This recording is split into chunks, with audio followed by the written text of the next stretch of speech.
watching the 24-hour stream the other day. Nigh impossible. Yeah. That was a fun 24-hour stream. Yeah, it was. Especially the end, towards the end. The Sea of Thieves. Yeah, the Sea of Thieves, and when I tuned in. The hard part was more getting Robin into the game. I don't know what is wrong with my copy of the Xbox app, but it cannot add people to games. I think it can add to party, but people don't get notifications. It's being really stupid.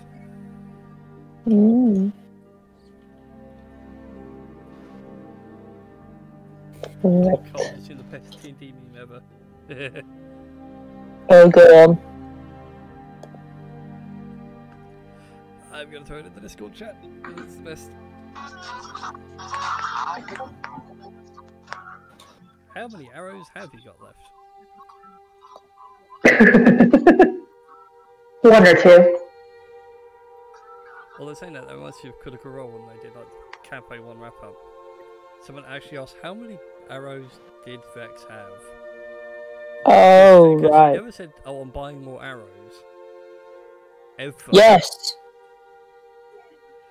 It was like, yeah, Vex just bought like a never-ending quiver and just jammed like 6,000 gold worth of arrows in there. She was barely nearly out by the end of the campaign.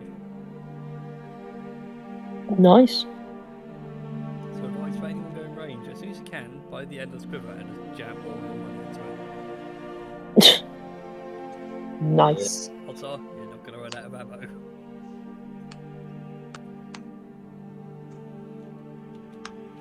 Okay, so I need to copy and paste this image onto there.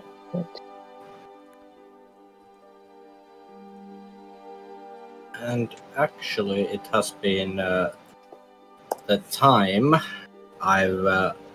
the Twitch tags haven't been working. I haven't actually been streaming. It's been a long time. Sacre bleu. Oh. Anyway, although speaking of streaming and things like that, bit of news that shocked me that I found just now. Verge is being Mixo is shutting down. Mixer? What? Yes, the rival for Twitch. Why? Bought out entirely. They are shutting it down and are going to move over to Facebook Gaming instead. Huh. Okay. So Ninja going, yeah, I'm leaving Twitch for a better deal with Mixer. He's essentially killed the platform because he was the only whale in the pond. Yeah, basically, and just ate everyone else up. And then they got Shroud in there, who took all the rest.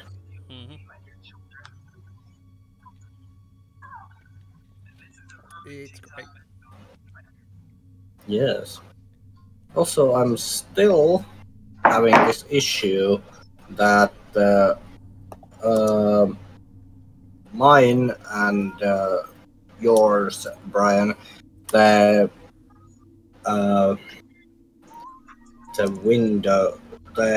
character windows aren't aligned. On my screen, they're aligned. Is everyone just a bit higher than the frame?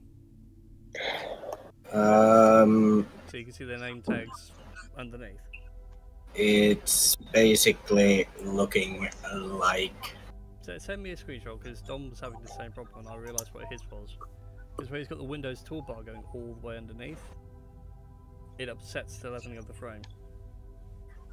It looks like this.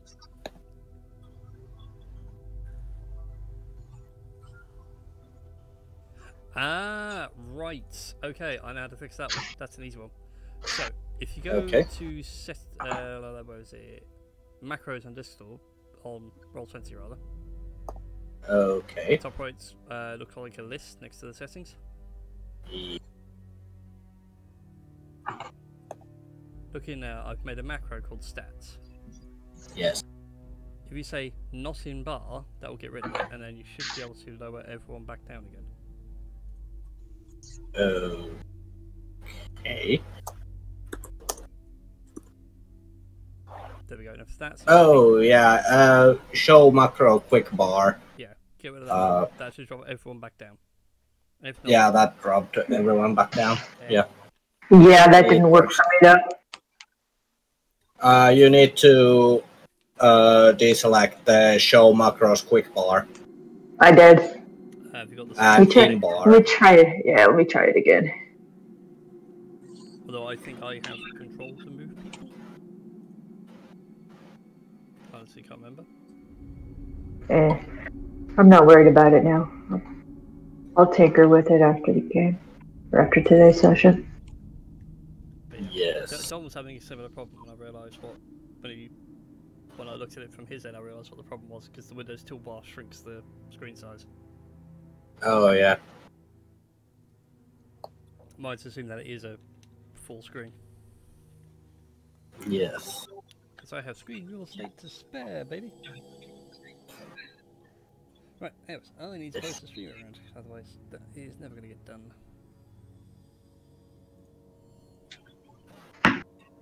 Also,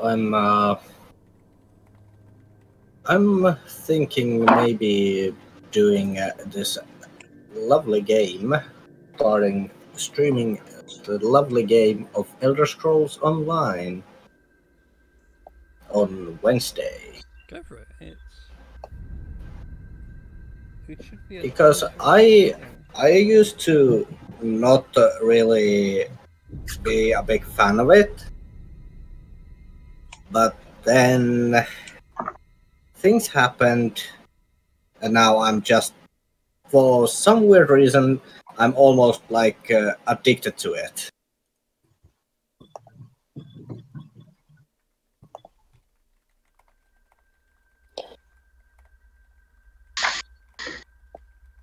Okay.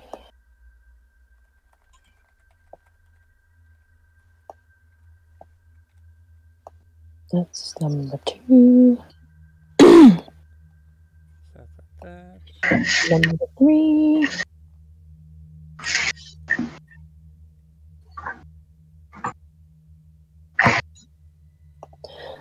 Okay.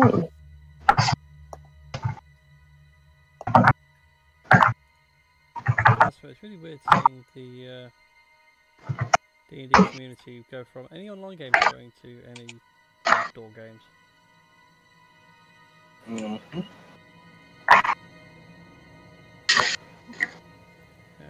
That one alone, I've already got one from yesterday. Also, my half-elf... Oh, yeah. In another D&D game that I usually play on Saturdays, my half-elf cleric unfortunately died. No. Well, damn. Morello is dead. Yeah, so, I mean, this was in the Darker Dungeons game, so, and she lived until like 13th level, which is not too bad considering he kept trying to screw me over with, I say try to screw me over because he knows that clerics are really, like clerics, I think he has this belief that clerics make the difference between like life or death in like D&D sort of campaign and stuff. And yeah, it was just a case of it was just a case of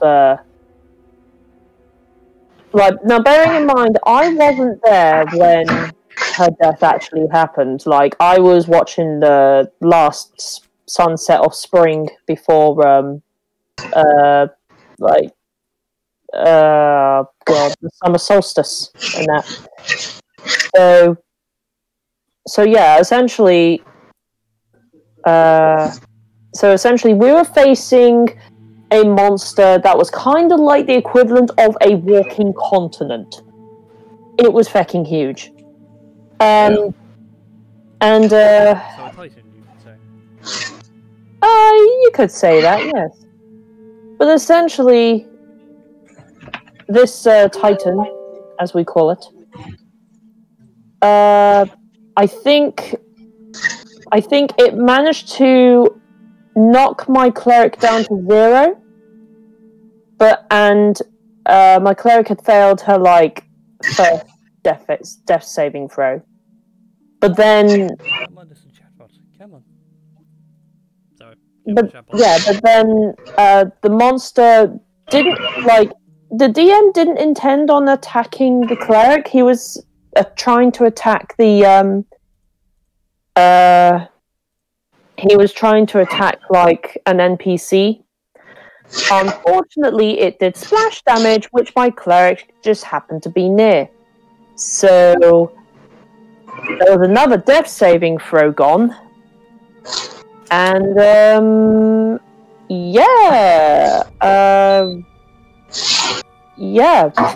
the time it was done, sort of thing, she was dead. The good news is that her corpse was dragged through the portal where everyone else had gone. But then I was I was a little sad about it at first, but then I'm like, hold on. That was it. I was really struggling to think, would my cleric want to come back after going through so much trauma? Losing an arm, might I add. Losing an arm. I don't know what it is with my characters losing limbs. I don't know. But essentially I was like, okay. The question I want to know, the question I need to answer is, would my cleric be willing to... would my cleric be willing to come back to life knowing that A, she's going to endure a lot more mental trauma, and B, fight against something that's clearly a lost cause? But then the DM mentioned something about an NPC that my cleric had been in a relationship with. We kind of met an NPC and she kind of started falling in love with him and he with her, and they both seemed to get it on, sort of thing. And I'm like, DM, I have an idea. I have an evil plan that's going to make everyone cry. I have a fate point in this, yes? Yes, you do, which means you can use that fate point to bring yourself back to life. I will use that fate point to bring her back to life. But, in exchange, she will no longer have any memories of being in the Huntsman. So all the training, everything that she's gone through, gone. She will also lose her cleric powers. So she is not able to heal anyone, she is not able to cast spells, she's not able to use any clerical abilities. She may as well be an ordinary commoner. And 3, she will also lose all the memories of her fellow party members. That includes the paladin who was pretty much an older brother figure for her. And he was very protective of her. But losing all that, she will come back to life and she will be in the arms of her lover. So that's going to be something to look forward to 2 weeks from now, where everyone will bawl their eyes out. Boil some noodles in their chairs. Yeah, exactly. It's like, one moment. Just drip your tears into this bowl. Noodles. Ah, yes. The saltiness completes it.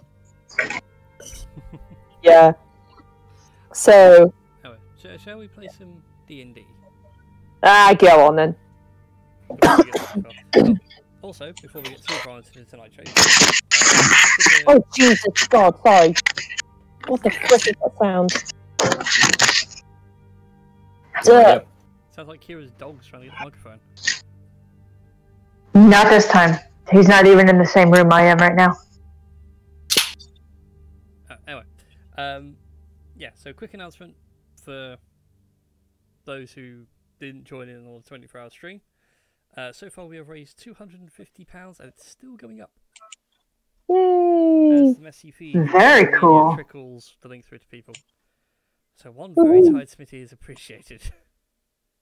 No. Well done. Clap. It was a fun stream, I will be honest. I clearly have missed my calling. No. I won't do small streams, instead I'll do big streams that slowly wear me out. But for charitable causes. Yes. Yes. Good for you. So yeah, that's the first announcement. Also, there is no Dom playing the lovely Gardex this evening. Mm-hmm. He's having a nice lie down to relax his mind, busy building up that wrestling RPG. Something I won't blame him for. It's not the reason why I need to take a break, because writing the campaign guide for this is so maddening.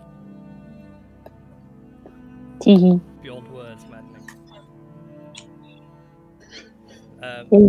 So yes, hopefully he'll be with us next week. And hopefully his character will still be alive. Tash, you alright taking control of Gardex? Aye, Captain. Good lass. Why can't you be on Sea of Thieves? I can do someone that just says that. I mean, I would if they actually made Sea of Thieves for the Mac. Yeah. No, they make. Yes. I could rant about the Mac, but I'll rant after the stream because it would be a long rant. Yes, it would be probably over the course of the whole stream. It would be just droning on and on and on Yes, for I think 2 it's hours. Yes, Foxy, we get the idea. Because he wouldn't be the only one. Mac as a product is fine. I have some design Yes. complaints, but we'll get off that and get on to the stream that is D&D. Yes, Yes. thank you. The Tales of Fumbles and Fortunes, here on Tales of Gaming Addiction. A channel where we sit around and talk about games and all the good stuff in between. Woohoo. Yes. Last time with this wonderful band of adventurers, and what a long time ago it was. Oh my It feels like god. a long time ago. It One thing after does. 24 hours streaming does to you. In fact, side note really quick, just to go back to that. I had a nap before the stream of Final Boss Fight. I woke up, my brain went, it's a lovely Monday morning. Wait a second. And that was the first time I've ever had a headache from working out what day of the week I'm on. Wow. So I didn't have my phone on me, didn't have the alarm go off. I just literally woke up after like 2 hours of snooze and went, huh, yes, it's morning. There was light coming in through the window. But the light's in the wrong direction. Ah. So it was like delayed hangover. Yeah, it's quite maddening to a point when you have done it enough that it actually just doesn't matter anymore. Anyway, so our wonderful band of adventurers are now on a self-imposed quest to join the Black Dragon. Well, sorry, not the Black Dragon, the Shadow Dragon Ebonrath. After being released from his time in the Shadowfell, and now his influence is starting to eke through into the living world, well, into other planes of existence. You decided your first course of action would be to grab the last few artifacts you can to try and have a better chance of dealing with this threat. With that in mind, you went over to the Dragonborn city of Kuria in the Dragonborn Empire, home to the Azulon Order of Monks and their leader Durithil, who had 2 artifacts in his possession. Yes. You sought out the aid of these artifacts. Arriving in the storm-plagued city, you had a fight with a few monks that had skipped out on their studies to come drinking. Nearly turned They deserved it. Nearly turned them into a Yes, centipede, they did. and then They did. decided to yeet them across the city. Yes. Yes. Again, they deserved it. Yes, But they did. You travelled up the monastery, nearly suffering severe injuries from a lightning bolt. Very cool. I recall it landing and everyone going, that hurt a lot. I can't remember how much damage I did, but I knew I rolled well. Mm. And I cannot remember from last week since I wasn't here. Yes, anyway, I don't think we played last week. No, we didn't. Ow. Oh, wait a minute. Yeah. Yeah. I skipped a week somewhere because this screen is not looking familiar. The current screen, this is the world map. I think. Have I brought you guys over? No. No. So you went to Korea. You then entered the Azulon monastery by chatting with one of the monks inside. So you were here to see Durithil. You were brought into a challenge room where he challenged your skill and evasiveness, your agility, Twitch, sweet level. Where's he gone? There he is. D-Deck. Yeah. Took up the challenge. Got hit by a couple of traps that the obstacle course implied, and succeeded in one challenge. And then the second challenge was at the bottom of a pond in the middle of the monastery itself, which is being fed by a waterfall. You did battle with an air and a water elemental, well, a myrmidon of water and air. And after the battle was completed, the monk then used the 2 stones from these 2 challenges to stop the waterfall, which revealed a set of stairs behind going up further into the monastery, which is where we rejoin you all.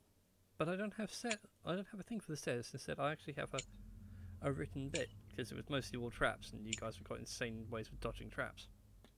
I know, right? Yes. So I thought I could skip the stair bit and just let you guys know that the stairs themselves, as you ascend them, they are wet and slick, and you can see in various places there are holes for spears or poles to poke out of as a way of keeping the monks on their toes. And the student that allowed you access to this bit says this pathway here is the a challenge, if you will. Another one. It's quite painful, and he winces once on his chest as if, you know, he's failed this challenge many a time and he's given up for the time being. But I think most of it's deactivated. Feel free to stroll your way up. I'll be behind you.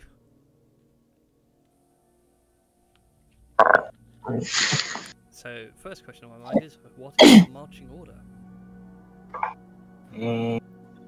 I think Melran could be one going, like, first with, like, Kira, I think.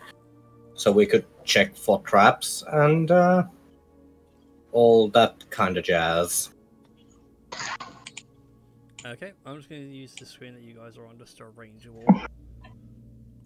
So, Melran, then Kira, then who's after Kira? Do we have time for a short rest? Oh, you can have a short breather if you so desire. I just looked at my hit points and I'm like half. Yeah, the Myrmidon's a bit hard. It was great fun. Yeah.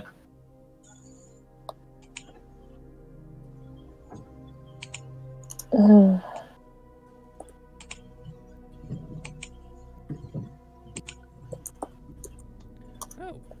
blimey, that's some news. Joel Schumacher's just died. What now? Who? Joel Schumacher, film director. Everybody will probably remember him for Batman Forever. Hmm.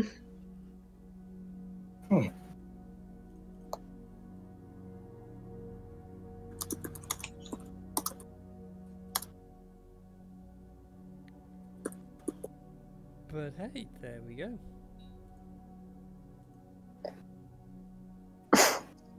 Just news that's all come up on my Twitter feed, making sure that stuff was working.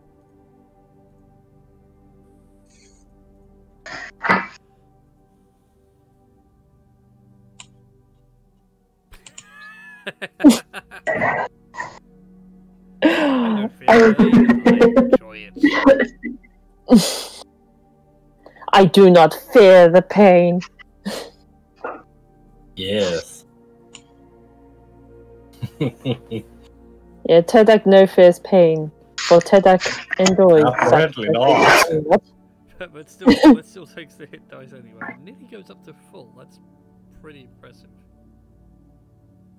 Yes. Yes. Yeah, it'd be 1 off 135. Yeah. Oh, god damn it. What is going on with the thing? You put in too many hit points, so it's gonna be your max. Yeah, but I can't see it being, like, too much on the thing. Like, it's... Okay, what's going on with Roll20? That's really... I set it to 135. Oh, okay, I'm gonna refresh. Because, for some reason, it's acting really weird for me. Because you have a Mac. Shut up, you! Let's not do this now. Shut up! Let's not Help it. I have a halfling who can bite your face off if he wanted. Can he reach that high? Oh, Yeah. It's a shame that these kind of odd table grudges don't boil down to characters that could be hilarious. no. It'd be like So I believe it's going to be with perception. Mm-hmm. I was gonna say map still loading for me. Well, I haven't got a map for the stairs, so. Because I started building the stairs earlier, I was like, actually, you guys are pretty perceptive and nimble. Yeah, especially with 2 barbarians with, like, danger sense. Yeah. Danger sense. And 2 rogues as well. It does kind of defeat the point of the set of monk-style traps. Yeah. But still, you begin your ascent up through the stairs and everything. Melvin, you spot the first set of traps, a series of poles that poke out at about sort of midriff level. Yep. And as you see the stone and steps themselves are oddly shaped cobblestones. Obviously, each one themselves is a pressure plate to set a switch off. Yes. And again, I'm not going to have you guys roll. The only way you guys fail this is if like you went up full pace and didn't care. But since you're taking it cautiously, you can avoid all the traps with ease. Uh-huh.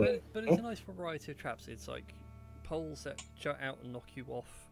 A couple of them actually swing logs down to push you back down the stairs. And another one towards the end is a rather vicious sort of trap where it doesn't look like it should, but the floor itself seems to rise up in spikes that go towards you. But otherwise, your trip is uneventful. But this brings you to the upper levels of the monastery. So you should all be able to see yourselves down hither. Come on, roll 20. Yeah, mine's still loading. It's being a bitch.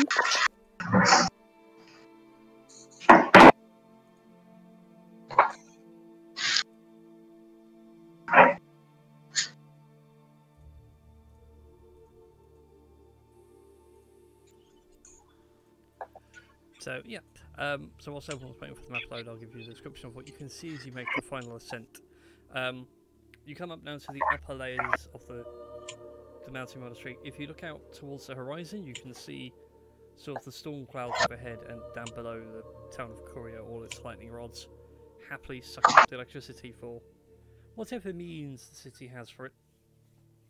They'll be redirecting your son, Mad Artificer, making animated golems. And before you know, you realise that you are actually in front of sort of the dragon visage that's been carved into the mountain here. You can see 2 small platforms underneath, like the front legs, front hands. Brain can't actually think of the right words. Claws. Claws, probably. Yeah, claws, hands, whatever. Anyway, it's where the dragon has been carved into the mountain.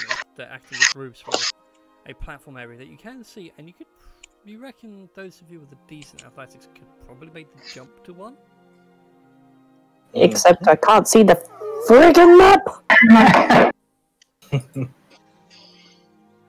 It just keeps circling with hatching dragons, mapping dragons, dungeons, rolling 1d20, blah blah blah.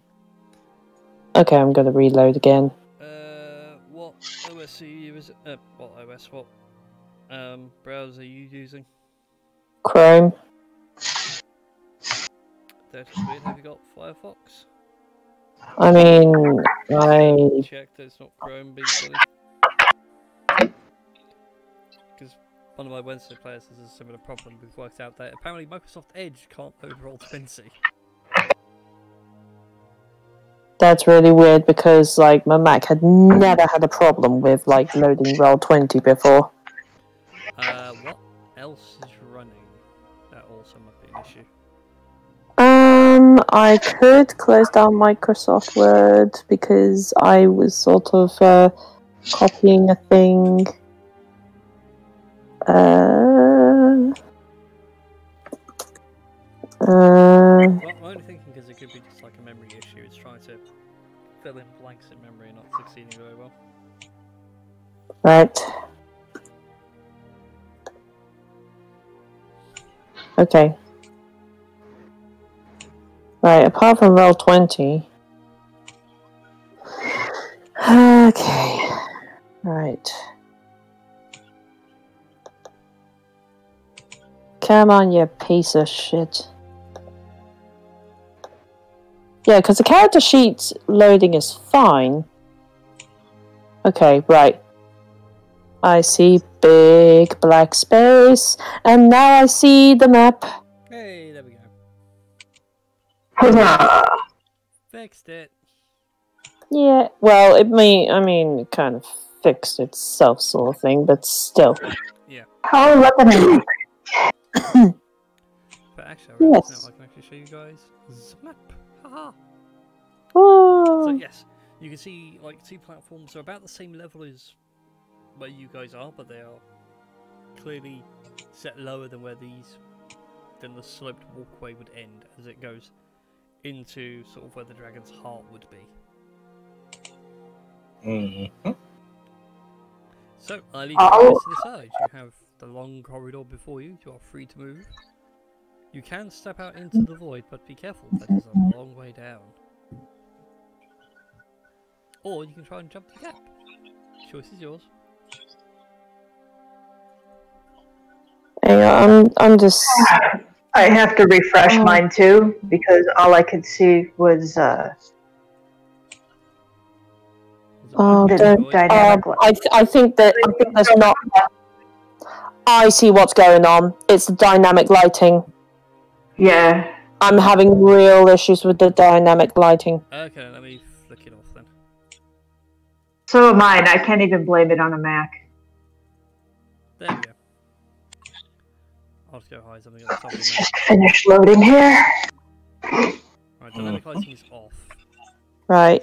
Yeah, this is a lot better. Okay, so new dynamic lighting. Yay! Thank you, Brian. No worries.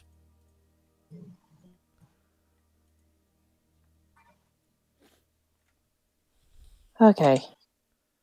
So the void you speak of is the grey bit. Yep. Okay.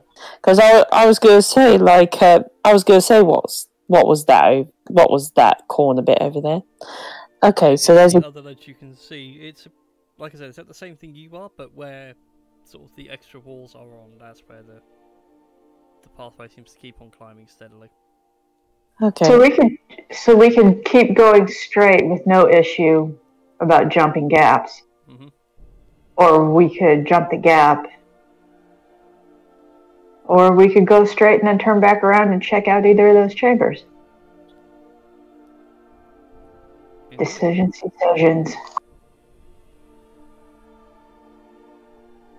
As far as Melran knows, the monks haven't been the most trustworthy of folk during these times, so he's gonna jump the gap. Okay, what is your strength modifier at, Melvin? +7. Oh, Yeah, because you he have has- strength on, so you've got a strength of 24. 20. Was it 24? 25. Oh, even better, right. I need to double check the rules on long jumping, because I forget them. And also, don't forget that I have the boots of springing and spriting. Indeed. Yes. Okay, so you're going to long jump. Okay, you can cover a number of feet up to your strength score. If I recall, the boots of springing and striding give you bonuses.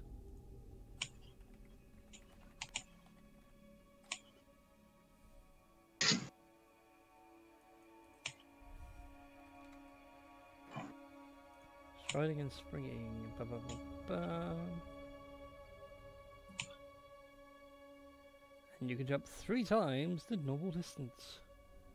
Yes. Crikey, so you can jump a good 60 feet. Yes. I can. Little spring heel jack you. So yeah, that's a distance you can cover. Yep. Sort of up to that line. Mm-hmm. So, Yes. You can do that if you like.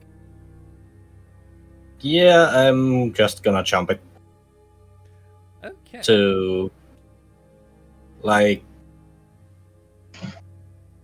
maximum of 60, but trying to land around There you go. like the if you go 40 right feet from the mark. edge, your full distance is there with the boots on.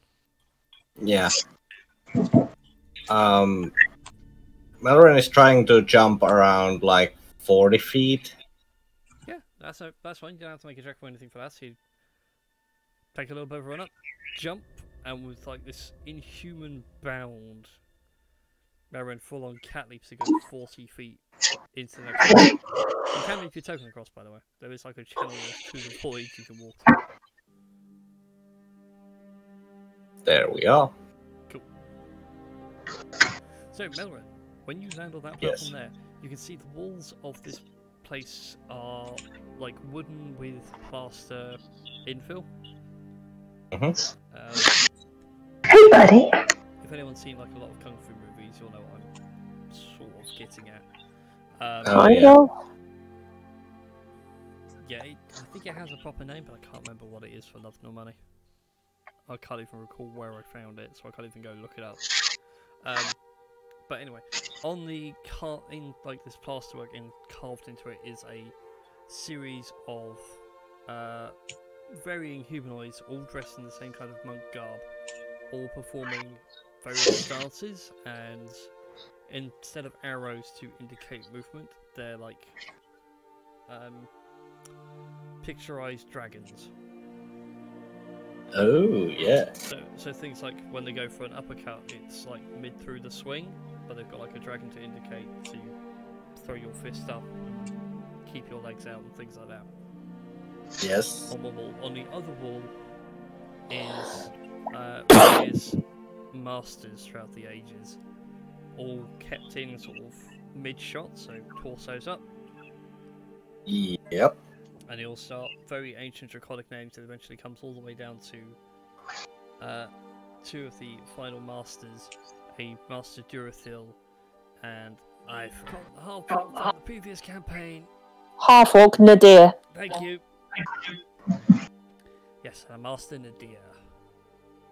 There was also Lillian, Yes, who was one of the other masters. Yes, but the thing about Nadir is that his face and that portrait of him looks like someone's put their fist through the wall. Well, somebody's been angry. Mm. Not, not entirely containing themselves in and condoning themselves in the ways of the monk. Indeed. Can you even understand Draconic? Just a moment. I actually need to check. Meanwhile, yeah, sorry, I didn't know. Marked my languages in the new character sheet. Then I should check with the powers of D&D Beyond. Yes. In D&D Beyond. Oh, come on, let me view the character sheet. Haha. I love the extension so much for D&D Beyond. It's so handy. Abyssal, Common, and Thieves can't. Okay, so no. Yeah, so there was some draconic writing, though you do not know what it says. Yeah. And what's TDAC strength at? He's going to go down the path. He's not going to jump any gaps. Oh, you upset me. No, Okay, better not. move in your squares, please. Do do do do do do do do do do do do do Stop right there. Everything was fine until you went to the side. There. Yeah, it's actually that entire strip. Go ahead and give me a deck save with advantage. Double! Right. Deck save! Go! That's a fail. I call BS on that, oh well. You take 11 points of bludgeoning damage. And he's not even raging, so... It's up to you if you want. No, it's fine. No, I want to save it for something special. That strip of squares, you like feel a tripwire underneath you, and then parts of the wall flick out at an insane speed like giant fly swats, and you just fall body plant into Plop. yeah, onto like concrete wall work.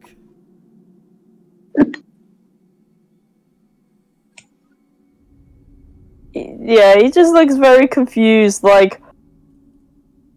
Walls don't do this! Walls don't do that at all! No, but you were the bad one that rushed off. Well, yeah. What did you expect? Do you like to have some sort of self-control? Have you met him before? A man can dream. Alright, Kira will follow at a more sedate pace. Did that trap reset? Or is it... No, T-Dac plowing through it destroyed it. It wasn't all that strong, so there was a gaping hole on the left-hand side that's T-Dac shaped. Kira continue on and patting T-Dac on the head as she goes. Aww. Aww. That's so adorable. Dude. Eventually, she'll make her way to the chamber where Melvin is. Okay, well, when you get to this area here just in front, I have another trap for you. So if you can go ahead and give me a dexterity saving throw, please, Kira. I cannot chat today. Certainly. I'll sleep. Yes, Brian. And that is a pass. So you don't take any damage because evasion is BS. And as you get to Sorry, not sorry. Square As you get to these sets of squares here, I'm just going to use purple box because I'm lazy. Yep, now give me the box so I can fill it in with a red. Oh, it's painful to look at on the eyes. Yeah, as you get to there, a series of spikes straight out the floor.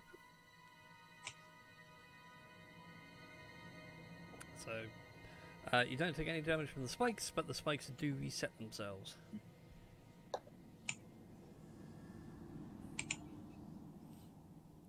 Whilst all this is going on, Marlon, what would you like to do?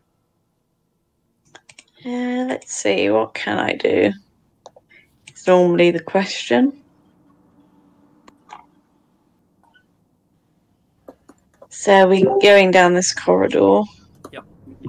This trap here has been disabled because of the he'd actually pole to the left. So I can skip over that. Do we know what the next trap is? Is it the same as the first, or? No, these were spikes that jutted out the ground as Kira dashed through and then they just reset when she left. Would I be able to melt them with anything like acid or anything? Can be, depends how you want to get the acid to work. Or like what spell sort of thing. I'm just gonna have a look. See.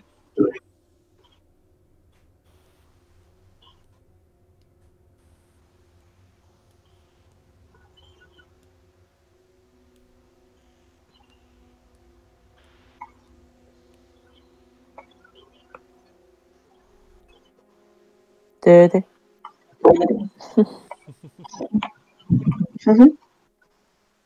Just trying to say, I'm sure I used to have acid. I honestly can't remember. Also, I realised my chatbot can't do its own commands. That's hilarious.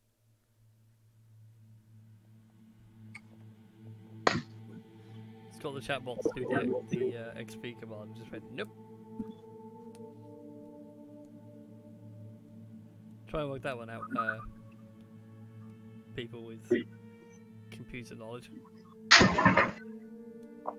The software can't execute its own programming. Are the spikes are metal spikes, aren't they? They are indeed. Tarnished bronze covered in blood and fabric from failed participants. Oh, sounds so sanitary.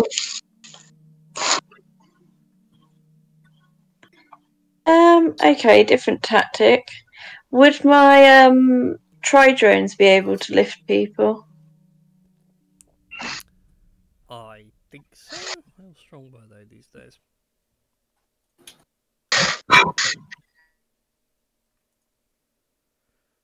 Show me the tri-drones, show me the money. Yep, they can certainly try and at least assist lifting people over. Teddy will jump this thing because. I was going to say, can't we surely just try to jump it? Yeah, I'm going to try and jump it. Yeah, heck yeah. Let's do this. Let's jump. Yes, except you can't get anything bad out of brass. Doesn't really carry tetanus or that one. Because my other option, I did think about using burning hands and trying to sort of melt the tops off slightly to make them not as I mean, we do have acid daggers. Yeah, but they're more acid because they're made of dragon's teeth. Okay, Teddy's gonna jump them. That's fine. You all jump over the spikes without problem. Yes. There you go. So those who are in the central chamber, you can hear the sounds of running water and going at quite a pace somewhere within this room. Those of you with a decent perception can actually work out that it's coming from beyond the door that you can't see behind, but dynamic lighting's being a pain. I can't be bothered with fog of war. But it sounds like it's also running underneath your feet between the floorboards. Just as a general heads up. Meanwhile, catching back up with Kira, who zippity dashed all the way through. You catch up to Melvin in this outside edge.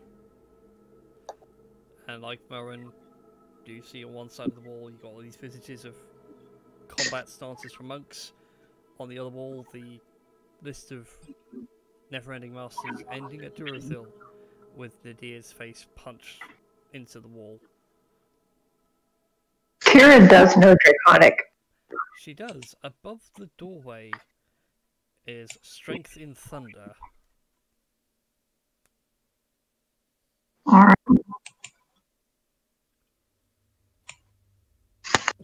Does that mean anything to Kira?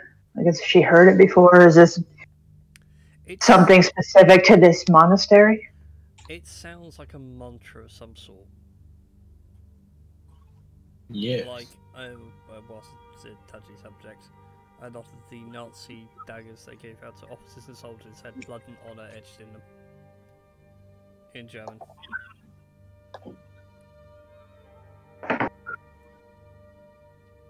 And that sort of thing.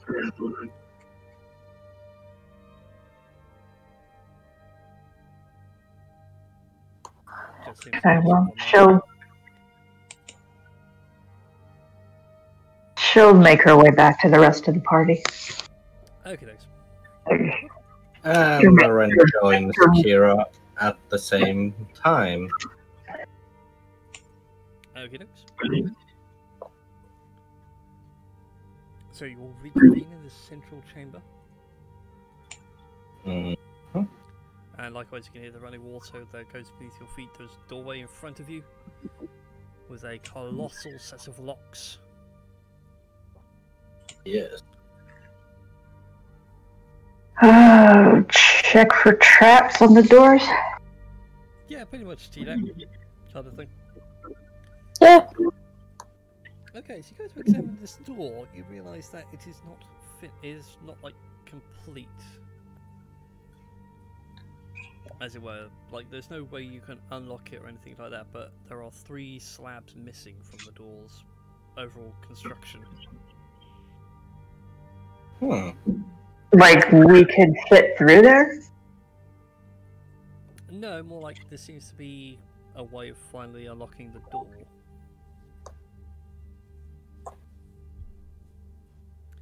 It's not. Looking at them, they're the same size as the plaque above the door on the ledge that stood over the doorway.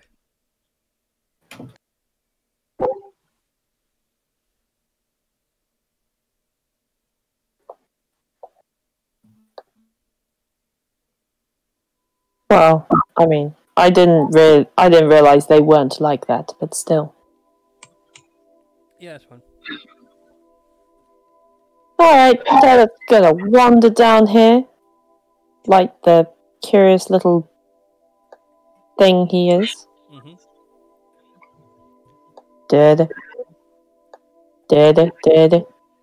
Like, he's going all bloodhound mode, so he's just on all the fours, like, sniffing the floor and, like, just, yeah. Yeah.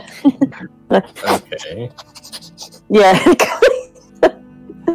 Sniff Lauren just looks at the T-Deck being like, okay, he's being weird again. Okay.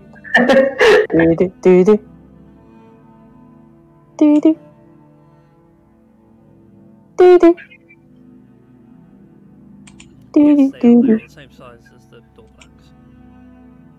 Alright, Tina, you come to this room here. This room itself stands on the ledge. The sound of the running water carries on through this chamber.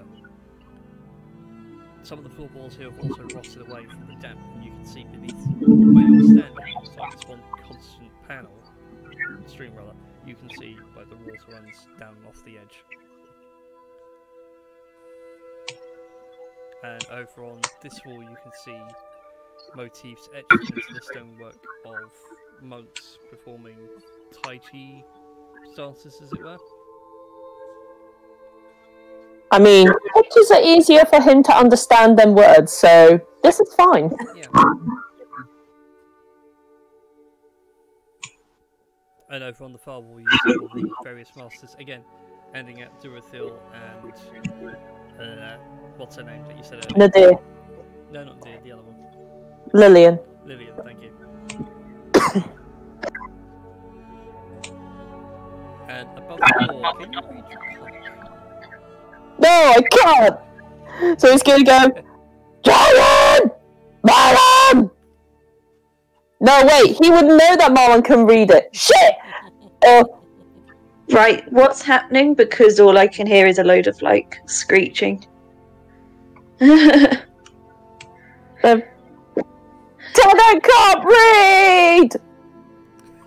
That's all you guys can hear echoing down the corridor. Yeah, Ted can't read! Yeah, you're getting very shrill. Whether it's your mic, I don't know, but you're getting very shrill. Well, I don't know. I really don't know. Yeah. She sounds fine to me, but maybe Rosemary's. Well, my Discord's having a funny turn. Yeah, probably that could be. Ted can't read!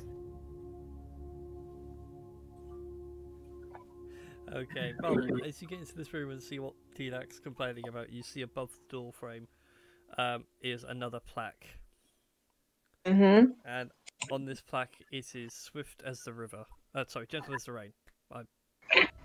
I was about to go full Mulan then. Mulan. Yeah! Swift as the course river, mysterious as the dark side of the moon. But no, gentle as the rain is the one on here. Yeah. So I'm guessing maybe we have to be a little bit more gentle in this room. Quite possibly. Maybe. Yes, Kira, you can certainly try and grab them. Alright, They're not. Merrin actually is gonna go to get a second one since he likes how Kira thinks.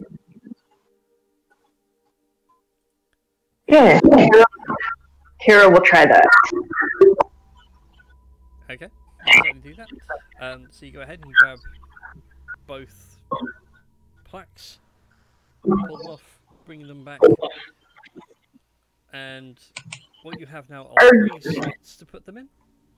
Are there any sort of symbols, words, anything to figure out which one goes where? Like, is there a symbol for thunder? Is there a symbol for rain? Anything like that? It's written in just pure draconic text with a little bit of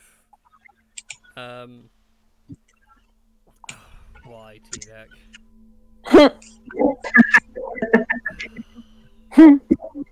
But yeah, it's written with like a calligraphy flair to it, but there's no clear indication of how things go. Although turning them over to like see if there's markings on the back, you can see that there are sort of stances that would meet in the middle, as it were. Okay.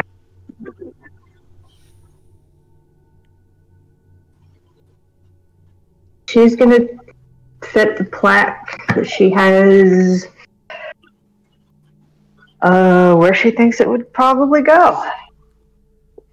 Okay then, do I have space? Yeah, I have a bit of spare space on this board, so let me draw you what the door looks like over here off to the side. So I feel that would be somewhat helpful. So it is a large square door with room for one. Oops, wrong key. That makes a circle. Don't want to make circles.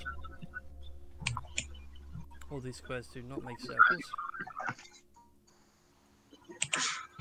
And it would help if the bigger circle matched, because my sense of drawing is terrible. So it's kind of like that, and through these holes you can see like parts of the mechanism and things like that. Okay. So it's actually filled in grey, so you can see a bit better. So yes, you currently have 3 plaques. Strong as thunder, gentle as rain. Where would you like to put them? Are there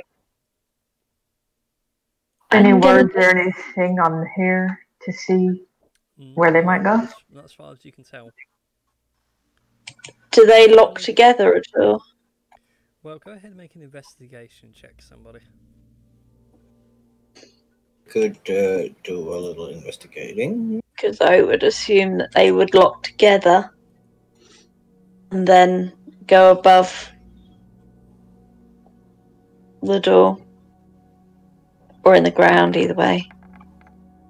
More likely above into a wall, as it's all to do with rain and water. Kieran and Melvin, as you go over that with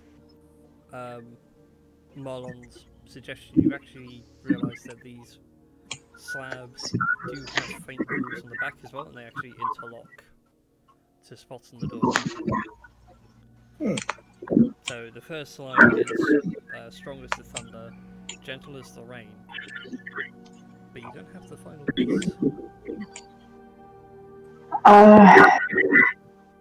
Kara could go back and get it. Yeah, I think you should, because I think this is just gonna be, you know, like almost like a haiku, but more of a poem. Well, no, I think it's probably like the three elements coming together. Yeah. Indeed. This whole monastery is built around storms, so far you have the thunder, the rain. Swift as the water is the last one, right? It starts off thunder, rain, and then the last one you don't know, because you haven't got... I would assume it's wind, because we got water with the rain. I also got pretty high investigation. Barrett. Is it light, or would it be lightning? You, along with your investigation, like underneath the floorboards down here where the stream flows through, it nearly escapes your vision, but it's like you're looking at the door and then looking around to see how the mechanism itself all works. You can see just in the river below a small bit of stone jutting out. Yep. Hi, buddy. Well, Melrin tries to pull it out, like, oh, look what we have here. Yep, so you move the balls out of the way, you reach down, grab the stone slab and heave it out. It's stuck fast, there's like a layer of silt and sediment you weren't expecting to find. It really takes a while to pull out in the mud. Yeah. And as you wash off the rest of the silt using the stream water, it reads intraconic, accurate as a lightning.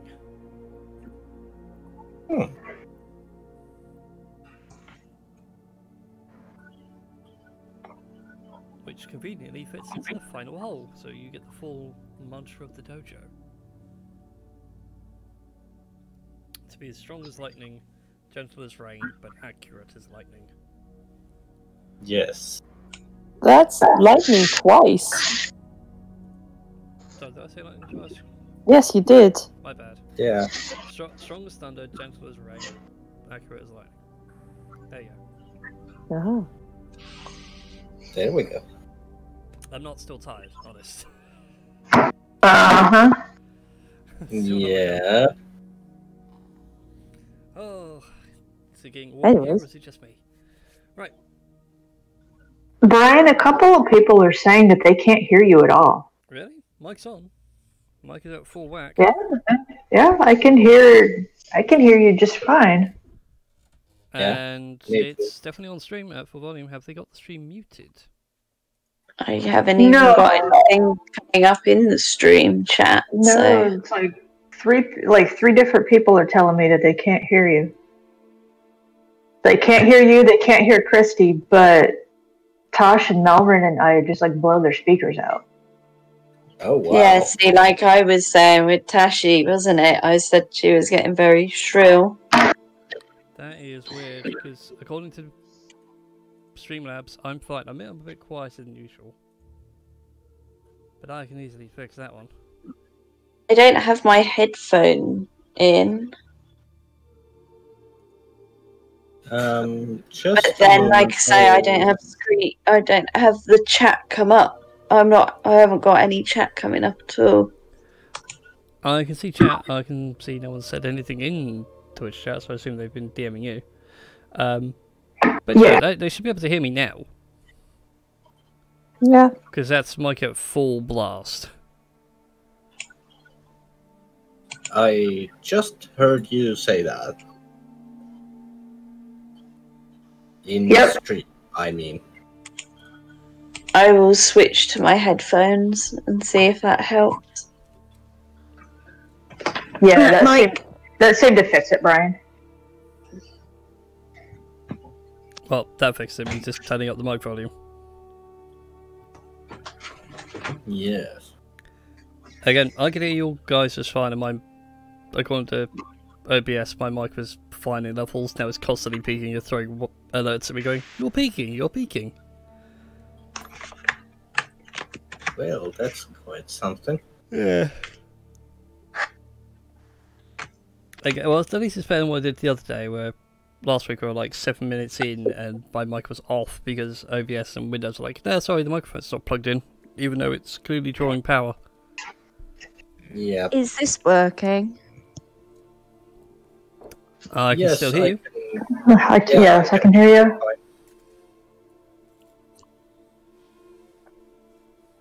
We shall see then. Yeah. I really would need to look at OBS and see what it's doing, because it's now like going, "You're listening to things too high. Desktop audio is peaking." Make your mind up, OBS. What would you like? More or less volume? Yep. In control. Keep telling yourself that. Yep. I tell myself that every time we start a session. So anyway, you guys put in the 3 past the mantra, the door clicks, and it swings open, revealing the next chamber. Inside... Go on. Oh no, I was just gonna say that I was gonna go. Okay. It's not let me drag my token past that door. Oh. But I was gonna go here and. Now try. Okay. You can go through the door now. Yes, we can. Through There the we go. middle. Combination lock worked. Yeah, I was gonna peel off to the left and just check stuff out. Yeah.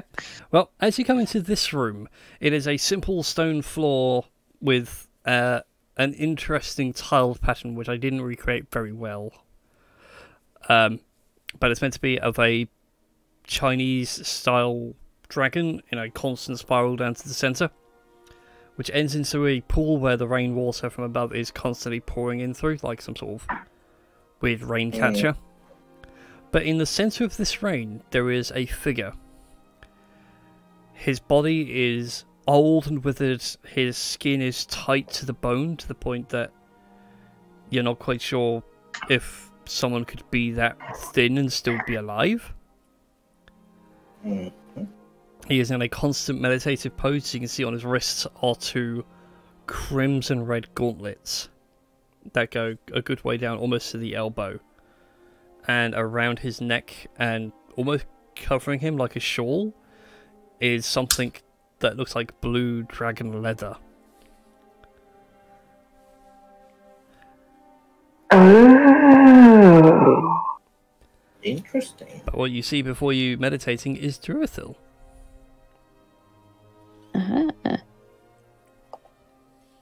Would we know it was Dorothy in particular, or just him as like the old monk? You would put 2 and 2 together by now that, oh, this must be Druithil because he's got 2 items on him. They don't seem to have been touched by time, yet the rest of him is, oh, so very old. Uh-oh. Tedak has an idea. Oh, Let's hear it. Duck for cover. Yeah. Let's hear it.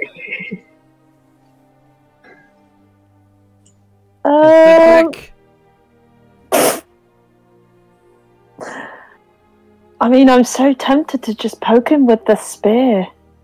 Like, just be like, "Hello, wake up, wake up." T-Deck, it's a lich. It's another lich.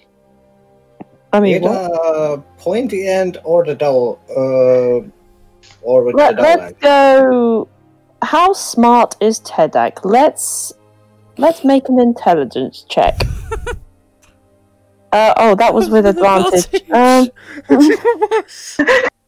Well, that's even better. Well, think about it. He got an 8, and he took the higher of the 2 rolls. Yeah.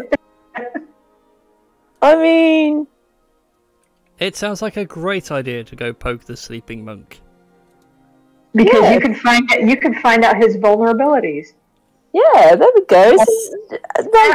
I'm gonna non-lethally poke this monk Okay. with the spear. As you step towards him and step onto the blue scales of the dragon. So back up a square. Yeah. You should have just So- said it was a pretty pattern. When your foot touches it, the tile floor where the dragon is begins to light up and ripple out from the point you touched. Oops. At which point, a series of ghostly whispers then begin to fill this hall, and a voice seems to emanate from the monk, but also from above and from all the walls. Welcome, young student. I see you have passed the tests and the challenges, and have come before the Grand Master in the traditions of Azulon the Blue and the Lord of Skies. Tell me, what are the 3 states of being? I'm internally screaming. Can someone else answer the question, or does it have to be Tedak? Anyone can answer it. Is it something that we've previously learned? Okay. Would we be allowed to roll something to make sure we know that it's this? I will let you make a guess and then make intelligence check. It says try not to choke on Coca-Cola burps. Oh god. Okay, because I have a feeling that it's kind of like I want to say what we've been going through with the whole storm. So rain, thunder, and lightning intelligence check.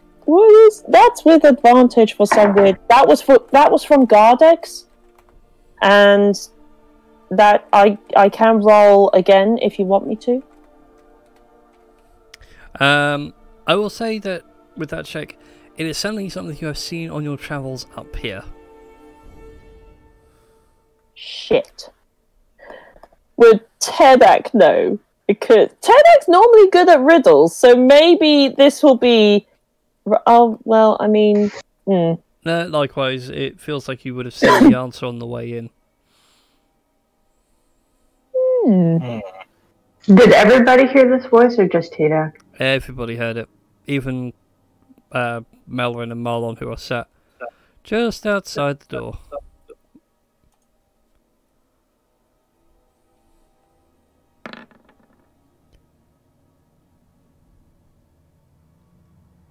Yeah, you guys feel like he definitely would have saw this as you came in.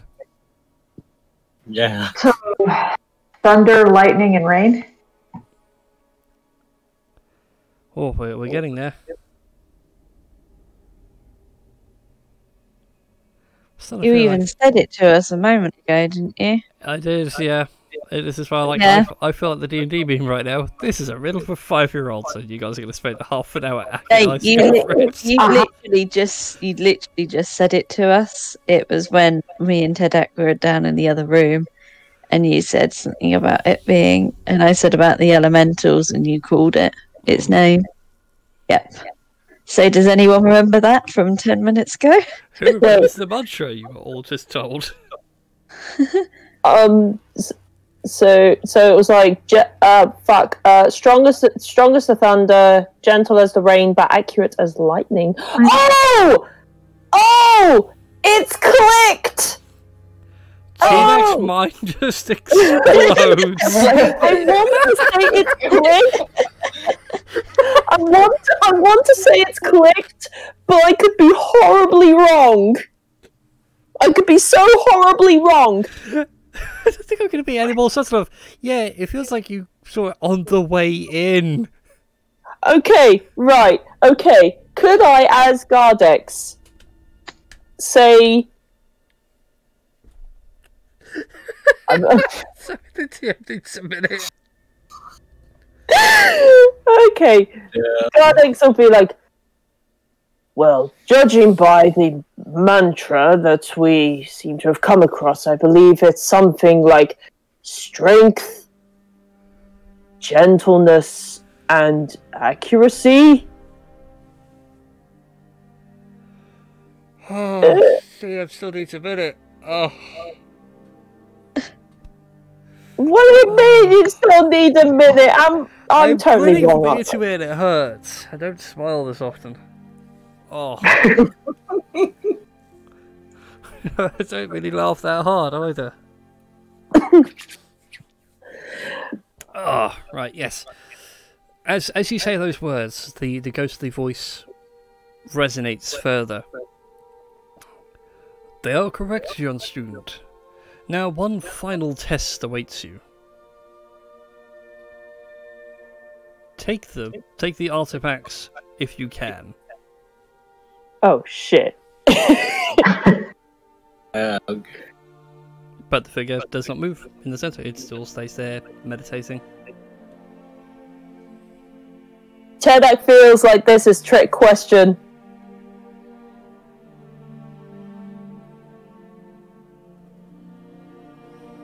Probably is. Something tells me that we are dealing with someone who knows a thing or two about a thing or two of making sure that things do not get taken away from them. Let's see what spells Gardex has. Let's see.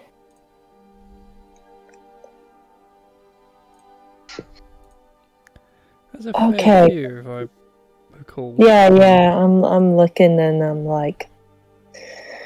Kira's Okay. gonna move up a bit, and she's gonna stare at the figure and see and try and figure out if it's real or an illusion.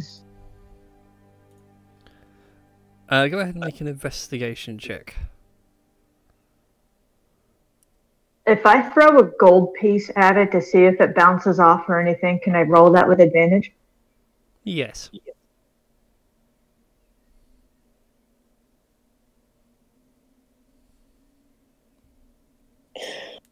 I'm just looking at a thing.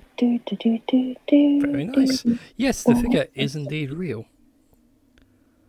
You lose a gold piece, but you watch it spin through the air, bounce off one of the gauntlets with a heavy metal click as it splashes into the water below. Does the figure move, open his eyes, blink, glare, anything? Nope.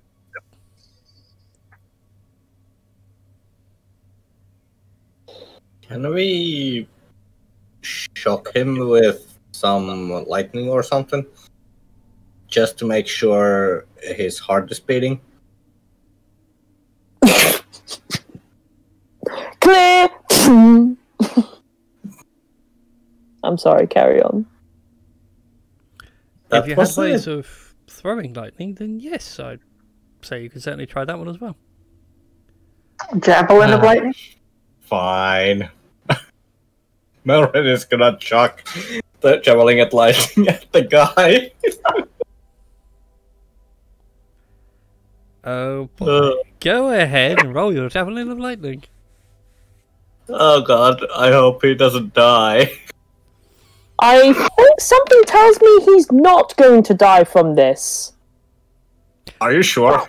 That's a Yeah, I'm hit. pretty sure. So he takes 30 points of damage. And then he makes a dex save, which he automatically fails. So he takes 15 extra, so he's at, what's that, 45 lightning damage?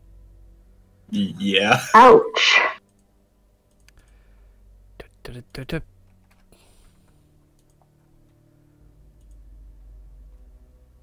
Twitch chat, don't spoil it for the party what they're about to do. Hey! I'm not doing that on Twitch, okay? I'm not saying this out loud, but I have feelings about this. Right, No, that's it. I need to get some things out just in case. Let's have a look see here. What? Yeah, it takes that damage. The figure doesn't move, it now has a javelin of lightning jammed in its chest. You heartless monster. I'm not heartless, I just wanted to make sure he's alive and his heart is beating. Well, there doesn't seem to be any blood or anything. And like I said, he's very thin. You can whisper it to me, T-Dak, if you want. I'm well aware that anyone watching the Twitch stream probably saw what I did. I'm gonna do something preemptively here, just to be on the safe side.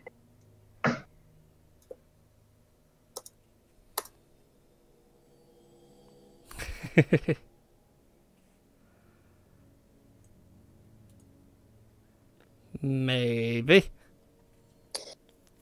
T-Dak is going to be like, right, that's it. I'm gonna rage, and I'm gonna frickin' go for this guy who's just sitting there doing nothing, thinking, take them off me if you can. Right, that's easy. And like poke him with a spear. Can Marlon sort of like whip out the staff and like jam it in front of T-Dak, like? Too late. Too late. Oh, damn. Oh, that was thrown. That should have been two-handed. Well, you can certainly go and try and stop T-Dak if you want. The other question is T-Dak gonna stop when a bronze staff is presented to his face? No, it's not. No, he's not. Depends how much the bronze staff does. Well, go ahead and make an attack roll with the bronze staff. Oh my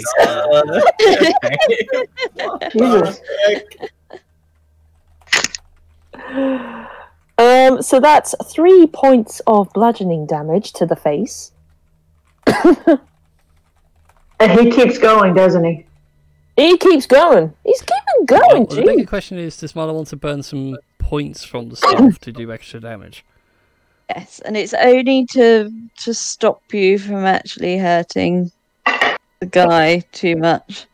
He says he take them if we can. What else is he going to do? So how many What points do you mean did you want take to them burn? if you can?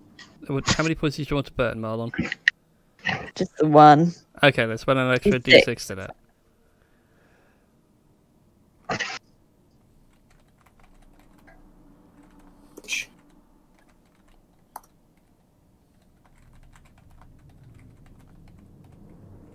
Yeah, immunities, please, also.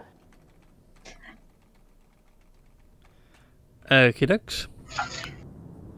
So you take 12 points of damage from, well, 12 reduced to 6 from being bashed in the head. Marlon poking you to stop you. And, right, you want immunities from this guy? Yes, please. Okay, damage immunities. He's immune to necrotic poison, bludgeoning, piercing, and slashing from non-magic weapons, thunder, and lightning. Called it. Conditional immunities. He's also immune to being charmed, exhausted, frightened, paralyzed, and poisoned. This guy immune to this guy. This guy no effect with, and he tries to list all the things that you just said. So poison, charmed, frightened, I lightning, hope you're all thunder. paying attention. Damage by Damage by non-magical weapons. Non-magical weapons, yeah. So that's what I thought. T-Dak going straight in and running in might be a... Gunya spear is magical.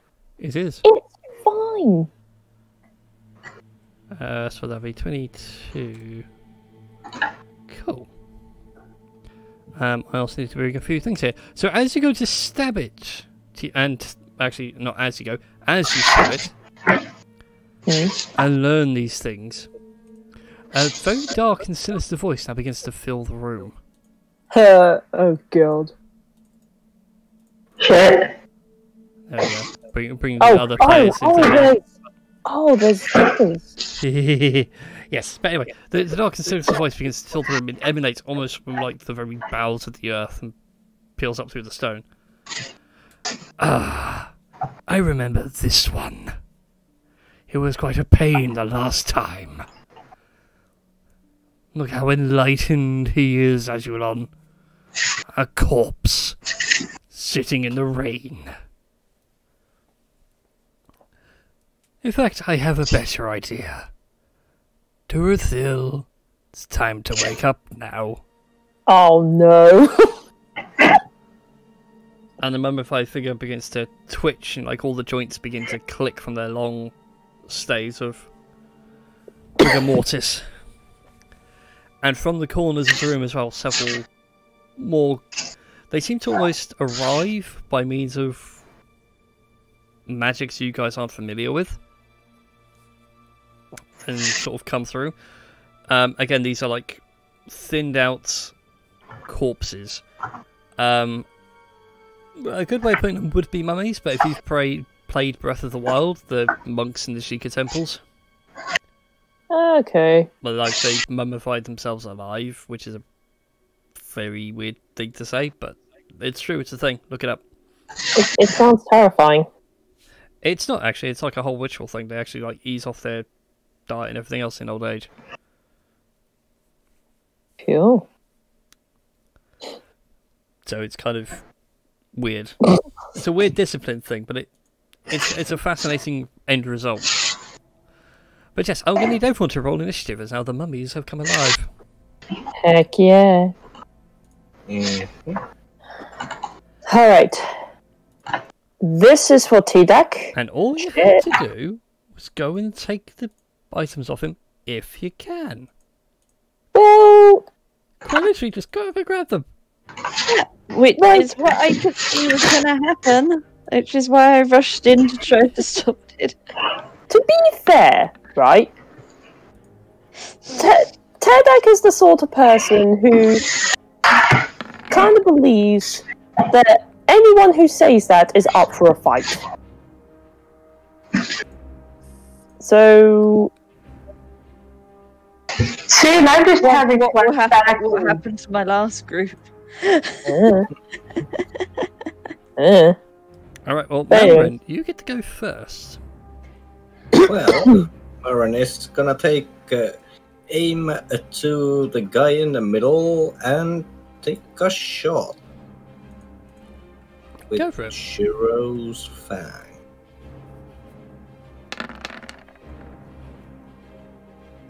Oh, a solid shot. Does it hit? It does indeed hit. For these points of piercing damage. Yes.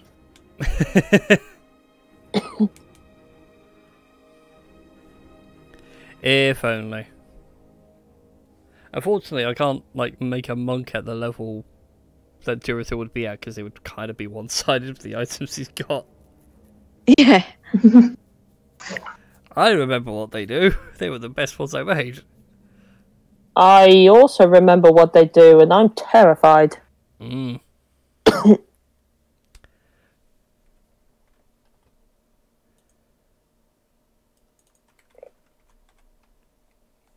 Right. Anyways, so your first shot hits, so he takes 10 points of piercing damage. I believe you have 2 attacks now, don't you? Because you're 5th level fighter. Actually, yes, I do.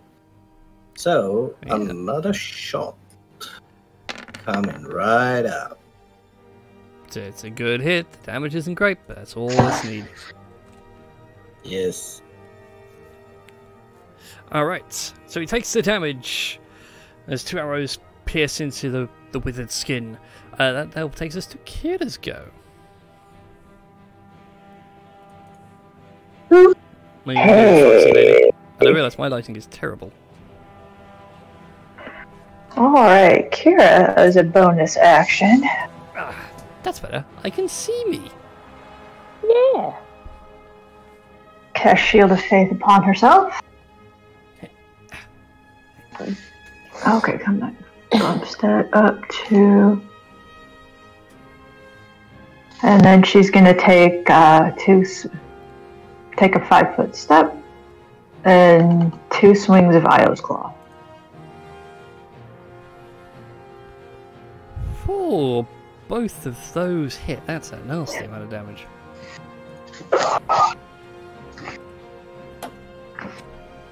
Does she get sneak attack? Yes, she does. Go ahead and roll your sneak attack damage. Oh, lovely little swashbuckler. Oh, very nice. I also get the guessing. I have really powerful abilities.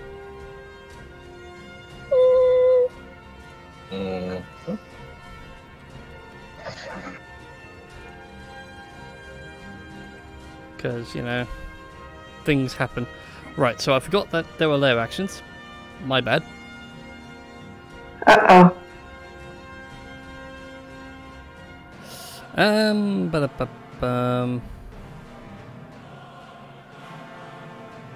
That's fine. So that's the current layer action available right now.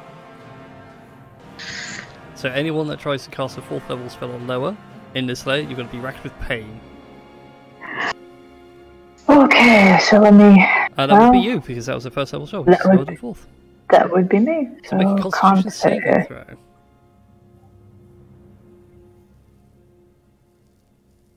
You pass. So your spell cast. Not sorry. Oh, that's fine. Because at the end of your turn, I get some legendary actions. Oh, of course you do. Oh, yes. And it's going to use this legendary action to hit you with a rotting fist.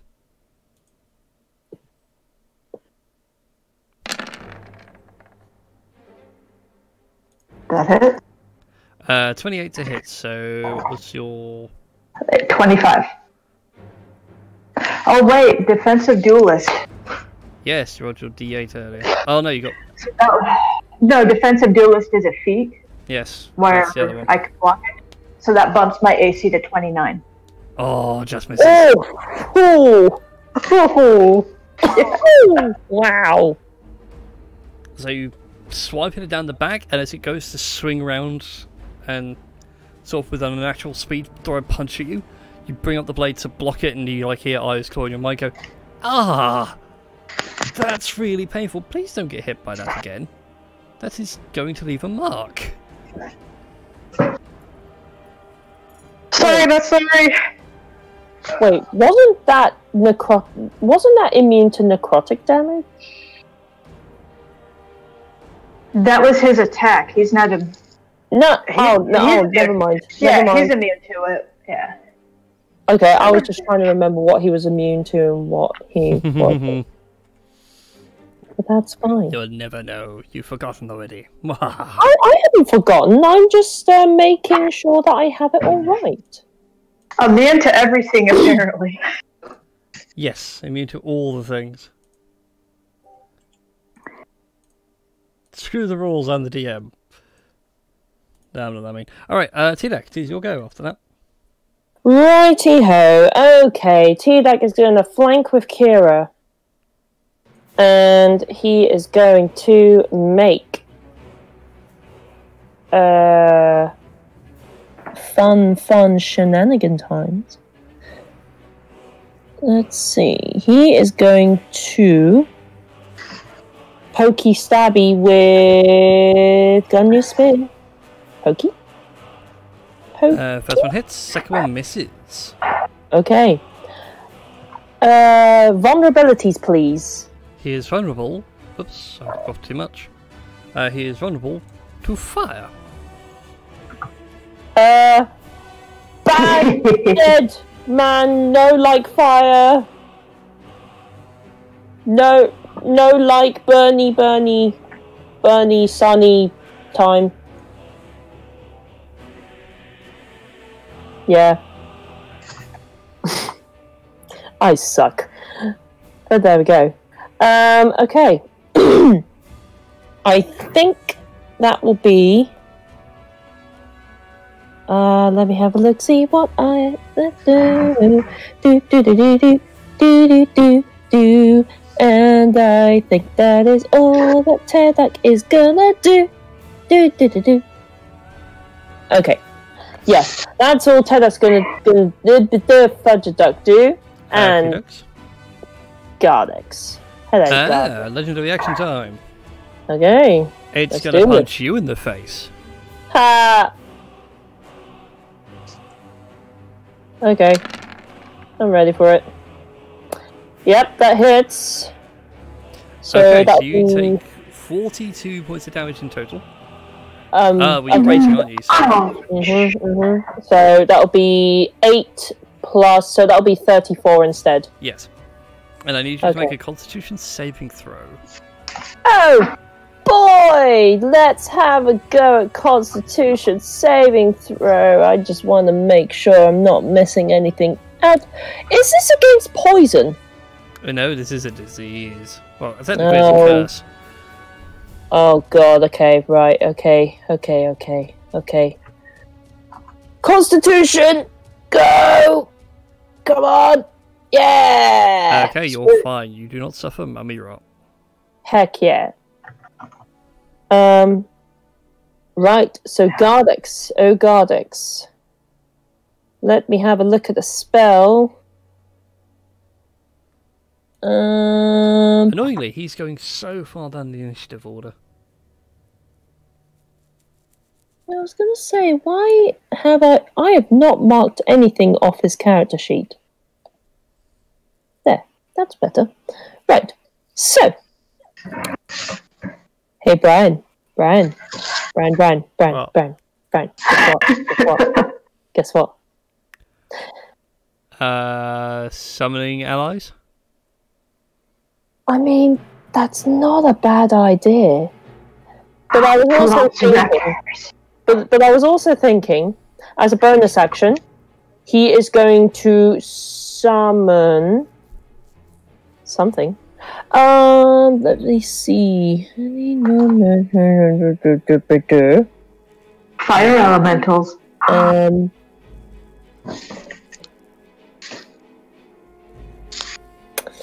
Oh god.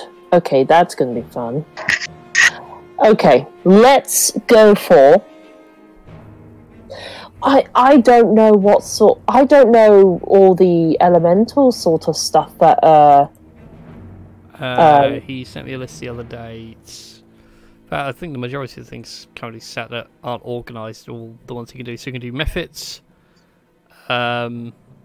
maybe fire, snake, gargoyles, and the base elementals. So earth, air, fire, and water.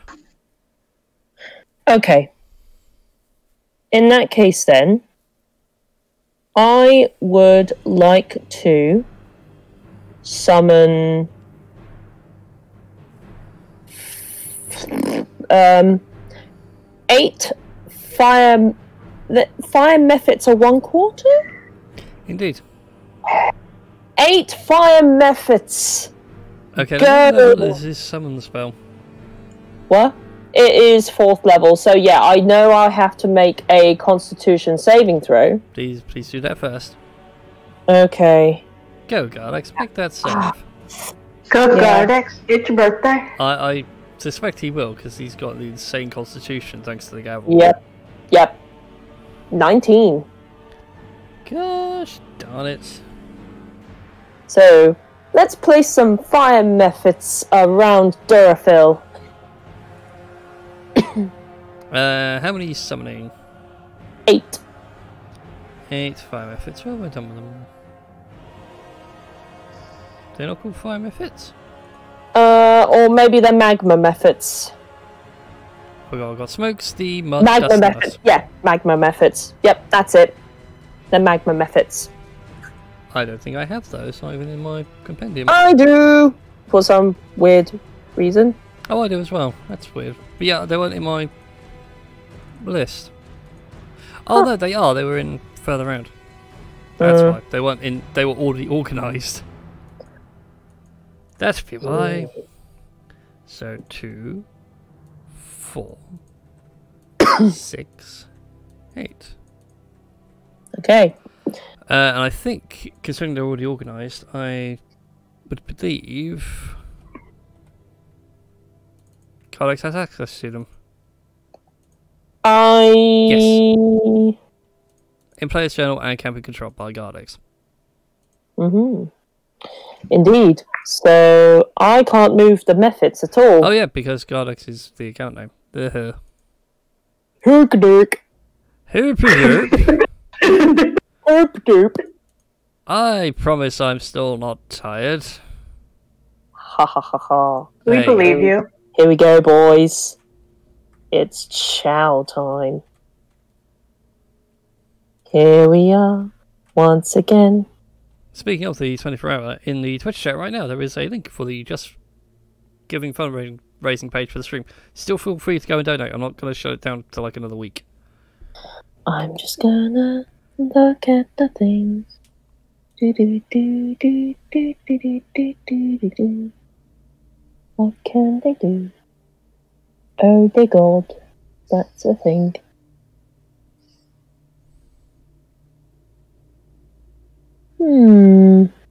Okay. Cool. They go on their own initiative, if I'm correct. I've always treated them as Gardex's turn. Okay, Because fantastic. it just keeps the initiative tidy. Okay, so would that be my go over because I used it to summon them, or do they just go, haha, attack, boys? I honestly can't remember, but for the ease of keeping combat smooth and flowing, let's go for the... They have summoning sickness, so they can't do anything for a turn.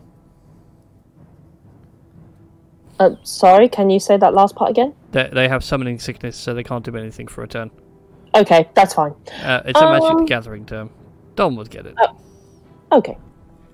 And I want to say, after looking at that, that'll be Gardex's go for now.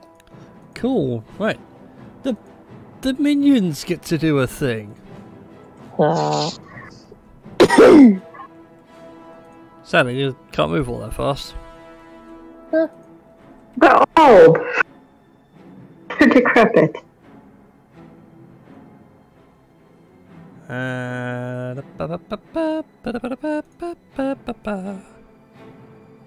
Yeah, so Kira and Tilak, go ahead and give me some wisdom saves as you're given the evil eye. Is it against being frightened? It is a fear effect, yes. Haha, then Tedak gets advantage. Come on. Oof. Oh my god, it meets! It meets! Fuck you!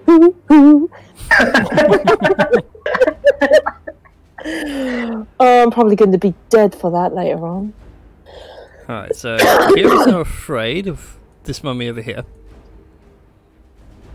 She's scared and needs her mommy and her teddy bear. Yes. I also need the same for Marlon and Gardex as well. Okay. Rolling. Wisdom saving throws against fear.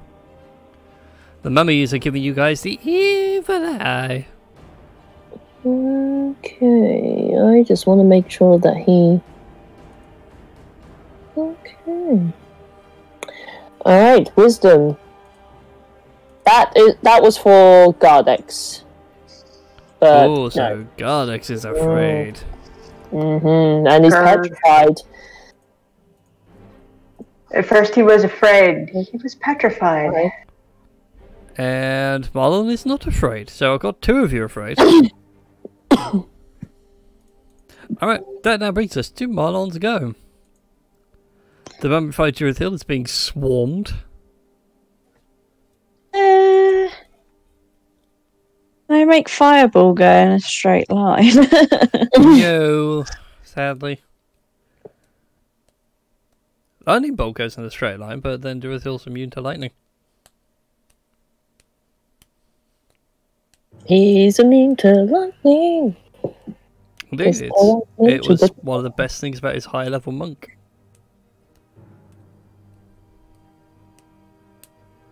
Although, actually, thinking about it, I think I gave you an ability. Let me double check. D&D Beyond. Quick, give me the character. So I think I put it on there as a note. Show me the book.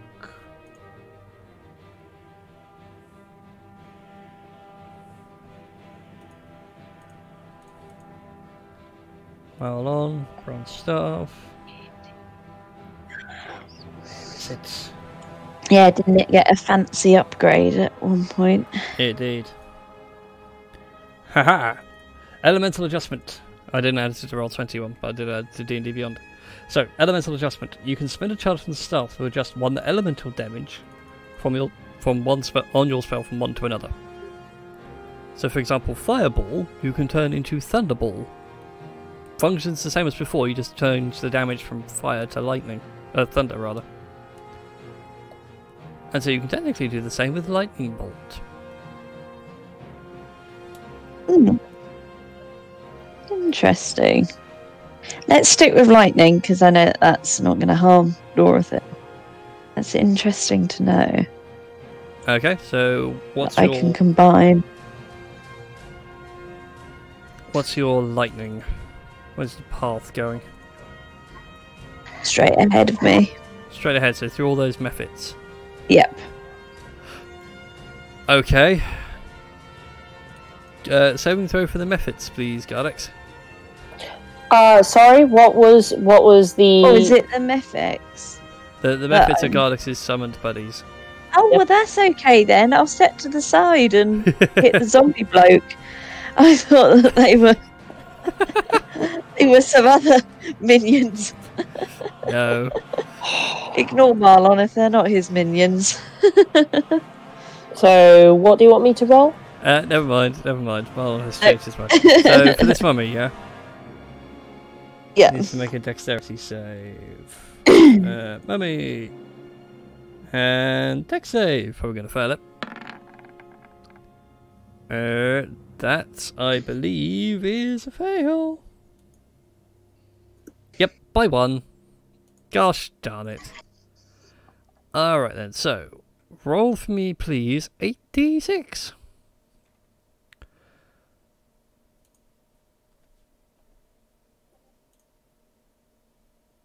A few more than those.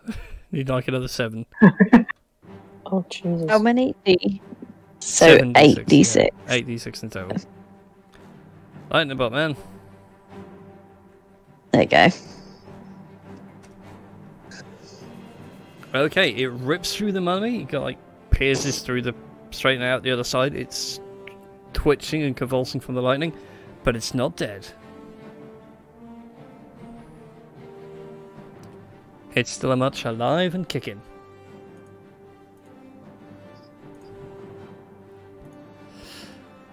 And on that brings us to the Mummy Lord. Hooray! I can do things now. Hooray! Actually, at the end of Marlon's turn, and at the start of his turn, he's going to use his last legendary action to punch T-Dak in the face. I mean, to be fair, I do kind of deserve it. Oh, that misses. Ha ha! Damn.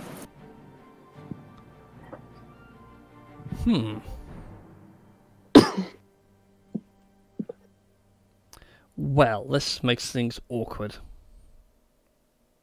Thankfully, though, he gets now all his legendary actions back. Oh yes, we're thankful. Oh yes, I'm very thankful. So he gets to make 3 attacks with his fists. The first ones will be against the 2 methods that are flanking him. I highly suspect it's going to kill them. Yeah, they're dead. Well, that... And... Yeah, that one's dead.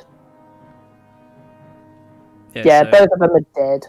Well, I mean, which 2? Ooh. this one and this one. Okay, yeah, so that one and that one are dead. And then with the 3rd attack, it's going to punch T-Dak again. Because it doesn't like the little one. Again, I kind of deserve it, so... Yep, that hits. Cool. Go go ahead and take 23 Oh, half. saying that though, let me just double check for a moment.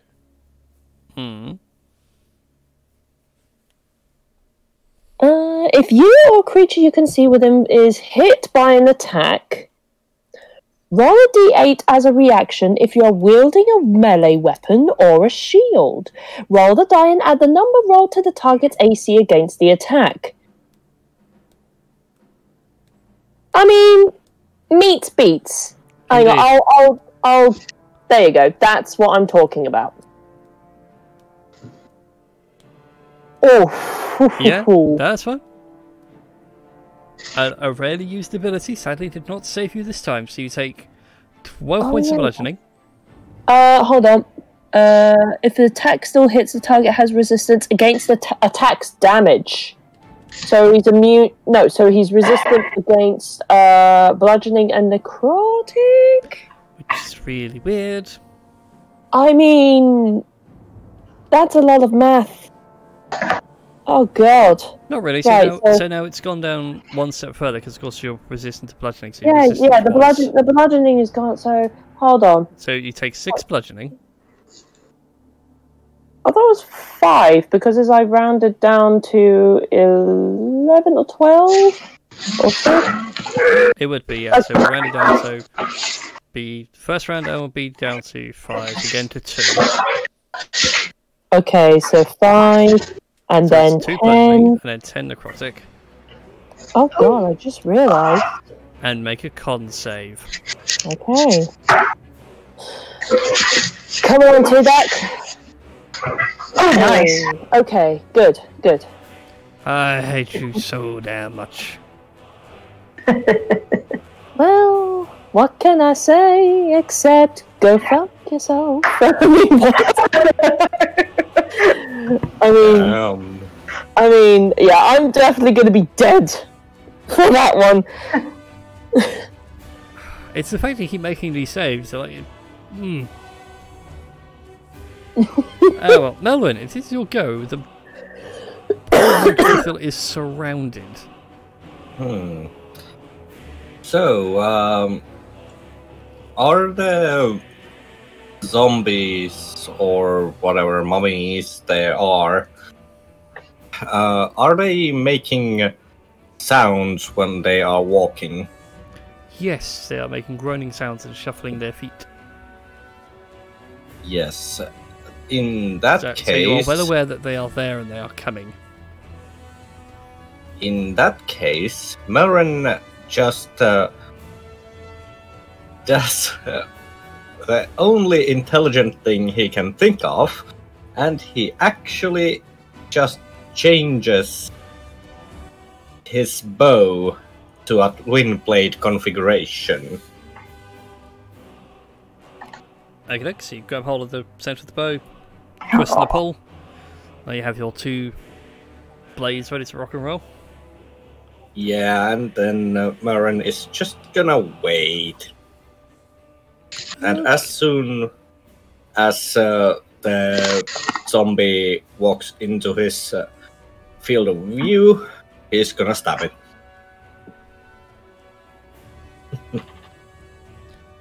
Okay then. So next allow action activates, which is undead, are now resistant to, have advantage on being turned. Okay. Not that any of us have that ability anyway. No, but it's just good to know. Yes, it Which is. now brings us to Kira. Okay, she's going to... Oh, I do this with advantage now.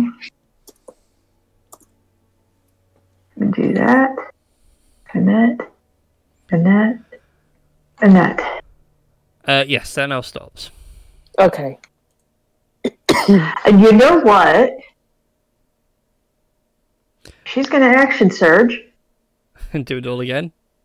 and do it all again. Okay, well, thankfully you won't need to do that on him, because he falls on the first 2 swings. Oh. Oh. So I don't need to do the action surge? Nope, you can keep the action surge. Okay. But as you rip him to pieces, there's like an initial ear-piercing scream of like a curse being broken, and then a faint whisper that didn't sound like the booming voice that echoed around the chamber and everything, of someone saying thank you. Aww. Oh, Oh, that's adorable. And with that, the mummies also vanish. Body's still there. Yeah, his body's still there. All cuts and ribbons and everything else. Where is it? That's what I want. Should we heal him? I think he's Well, beyond maybe- healing.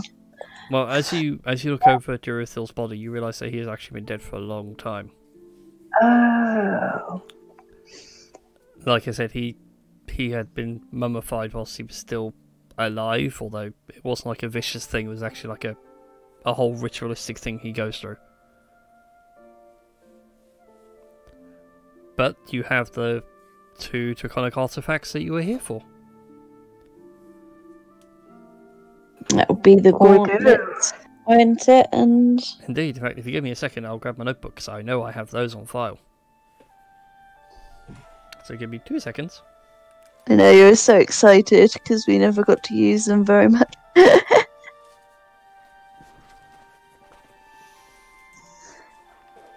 But at the moment, they're not awake.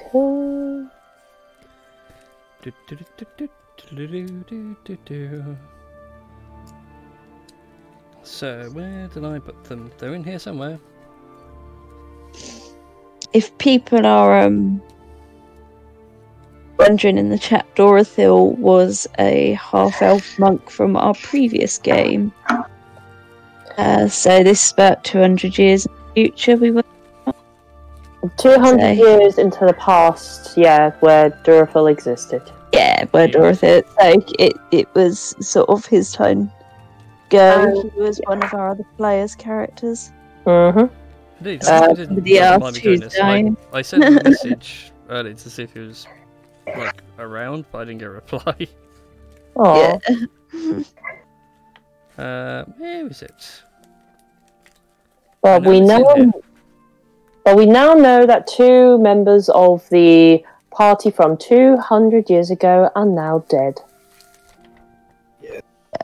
Trim Underbow and Durafil. Bless their cotton socks. Yes.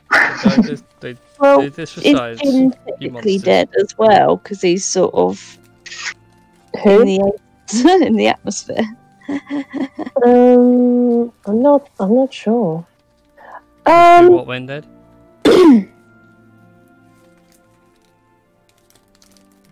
Where was it? I know I had the notes on here somewhere. Yeah, so the whole idea of this campaign is we're currently, well, we've virtually visited all the old characters to get their items to fight off the dragon, which they sealed away, but we released. Oops. Uh, It was I an can't find the accident. book. It's I know, but I'm explaining to the audience that by I don't know what- know. It's important that the audience knows that it was an accident. Yes. Yeah. We didn't mean to. it was accidentally right. on purpose. Tedak. You know what? Okay, so for those who would like to know, these are the 2 artifacts that Durithil had on him. He had Lilith's gauntlets. These are red dragon leather gauntlets that are emblazoned with gold and have horns poking out, like bone spikes coming out the side. They require your attunement. They set your strength score to 24, and you have advantage on strength checks and saves whilst you're attuned. They have a ability which requires a bonus action. You gain the fearful presence with a DC 15 and a range of 50 feet in a radius centered on you. And also you get +2 on your attack and damage rolls. Additionally, actually no, sorry, ignore me. That's when it's awakened. for now they sleep. Hmm. And the other one he had was Azulon's Mantle. So this is a cloak. You gain +3 to your AC. If it's worn by a monk, it does not affect the unarmored defense that monks get. And also, once attuned, you gain 8 key points every day.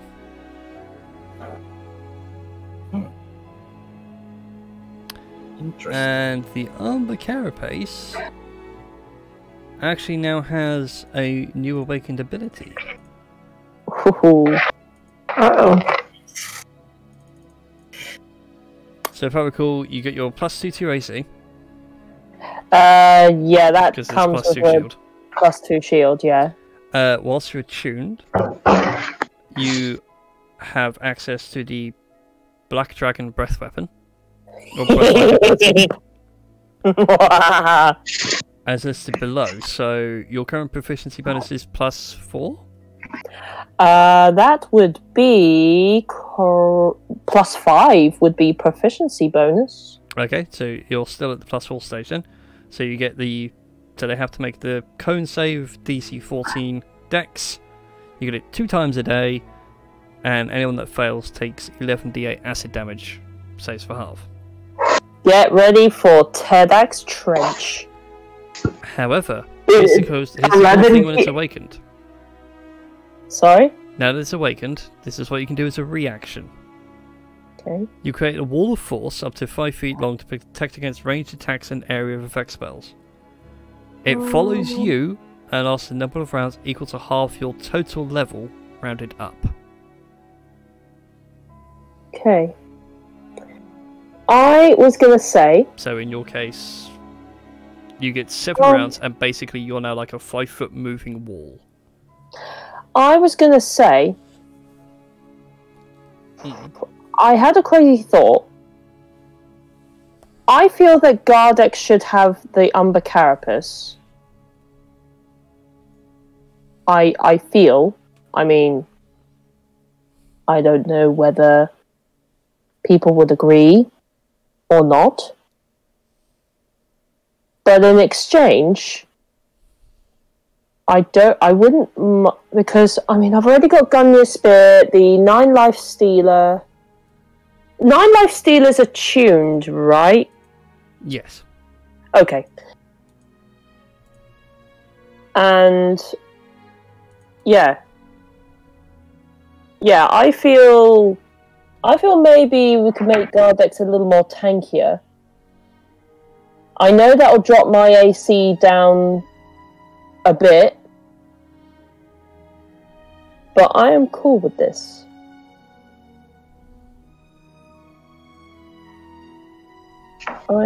I'm cool with this. I mean, yeah, because I was thinking maybe we could have Lilith's gauntlets, but then I already get like advantage with strength checks and saving throws when I'm raging as a barbarian. Yes, but it does put your strength through the roof. It certainly does. And also, as well as to check, yes, technically they were tricked. You could say they were tricked. They were tricked by me by giving them the details that were necessary at the time. Because that's how you DM. You make them make their own mistakes. Yeah, I mean, say they free the thing, I mean, at the same time, but you make you feel like it's there. At the same time, Tedak is a very upfront, close melee combat. But anyway, but before we get into that, we shall. Yeah. It's been the stream has come to an end, as it has been 2 hours, and that's how long I dedicated the stream for. So thank you all for watching. Be sure to hit the follow button and like, favorite, subscribe, all the usual YouTube and Twitch jazz. And we'll see you all next time. Again, apologies for the audio. I thought it was fine. Turns out it's not. I guarantee you now, I'm going to go to my game on Wednesday, and one of the other players will go, "My God, you're really loud." And I'm going to hit him over the head with a spade. Sweet. Do it. Well, actually, no. It won't be over the head with the spade. It'll be over the head with all 5 heads of Tiamat, because that's where they're at now. So anyway, thank you all for watching. Farewell. Good night. Good night. Good night. Good night.